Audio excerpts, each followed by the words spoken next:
अगर मुझे प्रताड़ित करने वालों को सजा ना मिले तो मेरी अस्थियां उसी कोर्ट के सामने गटर में बहा देना।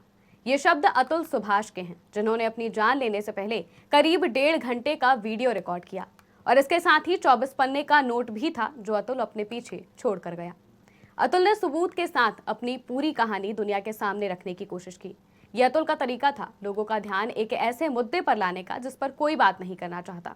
शादी आज के समय में किसी बिजनेस से कम नहीं रह गया है। ऐसे न जाने कितने केस हैं और कितने ही अतुल हैं जो इस वजह से लाचार हो गए क्योंकि इस देश के लीगल सिस्टम ने उनकी मदद नहीं की। नमस्कार, मैं हूं महिमा शर्मा और आप देख रहे हैं आज की खबर। अतुल जौनपुर के रहने वाले आईटी इंजीनियर थे जो कि बेंगलुरु में काम करते थे। अपनी जान देने से पहले अतुल ने जो वीडियो रिकॉर्ड किया जिसमें उन्होंने अपनी बातें रखी, इस वीडियो में अतुल ने देश के जुडिशरी सिस्टम, पुलिस और कानून में पुरुषों की अनदेखी को लेकर भी अपनी बात रखी।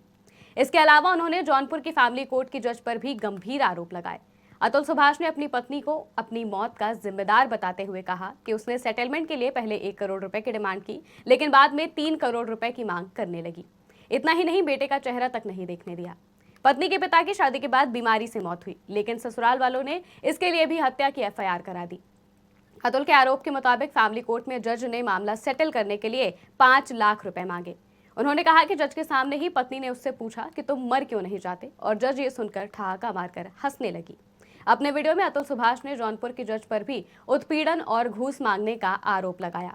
अतुल ने कहा कि जज की अदालत में तारीख के लिए पेशकार को भी घूस देनी पड़ती है। अतुल ने कहा, मुझे लगता है कि मेरे लिए मर जाना ही बेहतर होगा, क्योंकि जो पैसा मैं कमा रहा हूं उससे मैं अपने ही दुश्मन को बलवान बना रहा हूं।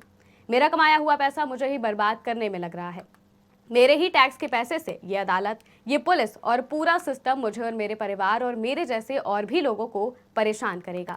मैं ही नहीं रहूंगा तो ना पैसा होगा और ना ही मेरे माँ बाप और भाई को परेशान करने की कोई वजह होगी। अतुल सुभाष ने अपने आखिरी वीडियो में बताया कि अभी तक इस केस में उन्हें कोर्ट से 120 तारीखें मिल चुकी हैं। 40 बार तो वो खुद इसके लिए बेंगलुरु से जौनपुर जा चुके थे। इतना ही नहीं, उनके माता पिता और भाई भी कोर्ट के चक्कर काट रहे हैं। उन्होंने बताया कि उन्हें साल में सिर्फ 23 छुट्टियां मिलती हैं, तो आप अंदाजा लगा सकते हैं कि क्या इन कोर्ट केस में लड़ पाना किसी के लिए संभव है। उन्होंने अपनी कुछ अंतिम इच्छाएं भी जाहिर की थी, जिसमें से एक ये भी थी कि उनको लेकर जो भी केस चले वो कर्नाटक की कोर्ट में चले, क्योंकि वो उत्तर प्रदेश की कोर्ट से बेहतर है। जिस महिला जज पर अतुल ने आरोप लगाए हैं उनका नाम रीता कौशिक है।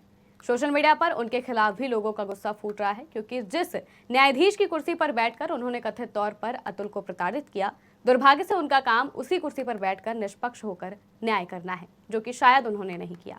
हालांकि इस पर उनका पक्ष अभी सामने नहीं आया है।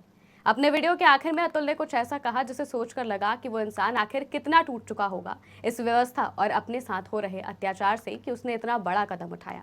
उन्होंने वीडियो में कहा, मेरा अस्थि विसर्जन तब तक नहीं होना चाहिए जब तक मुझे हरास करने वालों को सजा नहीं मिलती। अगर इतने सबूत होने के बाद भी कोर्ट उन्हें सजा नहीं देती है तो उन्हें मेरी अस्थि वहीं कोर्ट के बाहर गटर में बहा देना चाहिए।